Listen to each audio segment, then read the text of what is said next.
if you want to develop skills about interprofessionalism or innovation, you cannot just read about it and say, okay, interprofessionalism is that, I need to do this, but and innovation is that, I need to do this, and now I'm aware of it. No, you got to do it. You got to be together during your study in groups of different professions, so that you can actually learn by doing it. That's, it's fundamental.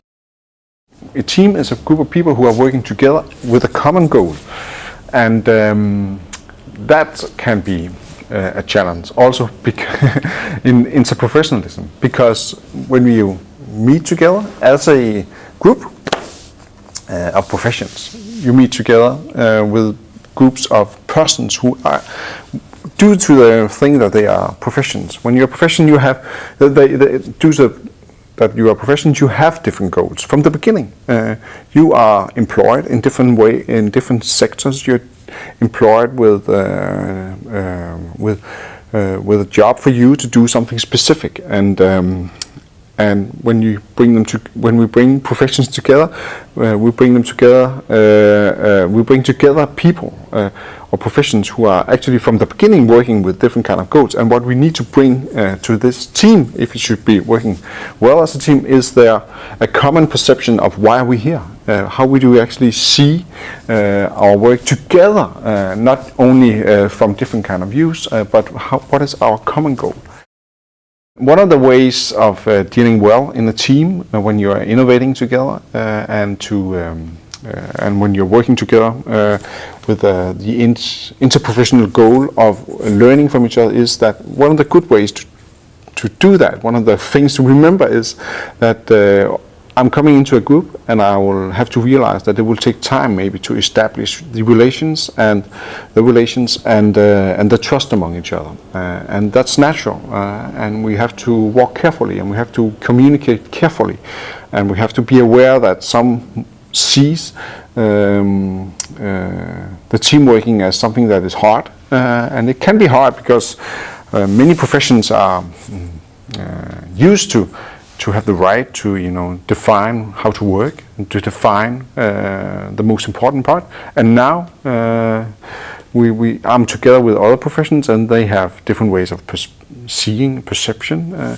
have a different way of working, and now we have to agree among each other. So that is something that can be very stressful, because you're no longer the boss. You are the boss among each other, and that's something that can take time to overcome, you can say.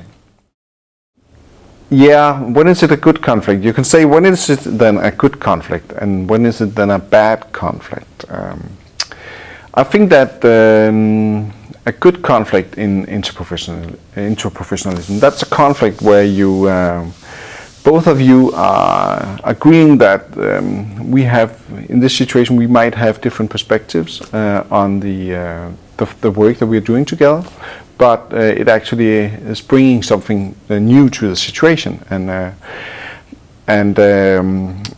we do it. A good conflict can be a conflict where we do just have different kind of perceptions of a situation, and where it's not a conflict that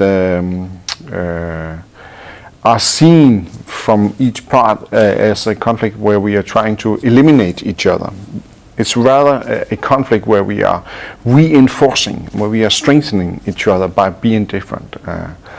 If we have a situation where a team or group of people are working together and they are in conflict, and one or both parts thinks of the conflict as something that is eliminating, you can say, and eliminating each other, or me, or my perceptions, that's a bad conflict, and you have to be able to overcome that. But if it is a conflict that brings new knowledge, and you actually are at the same time able to learn from each other, that's it could be a good conflict. It could be a good disagreement, or just you can say a new way of seeing things.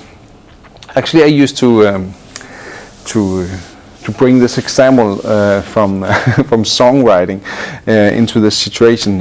Usually, when Paul McCartney and John Lennon, they used to work together in the Beatles, they were often they often disagreed about something, but it was conflicts, you can say, but it was conflicts that actually were able for them to bring new perspectives to their songs, and they were able to.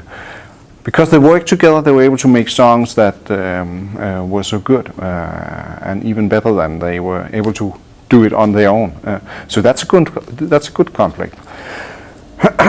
Yeah. So that's my perspective of good conflicts, you can say. And but basically, you have to have a. We are all humans, so you have to have a certain kind of. You have to experience in the group that what you are bringing in is something that are listening to, and to if it is not like that, then it can be hard working together as well. So both parts have a responsibility of actually listening to each other, and also bringing. Seeing the other's perspective as something that is to some extent interesting,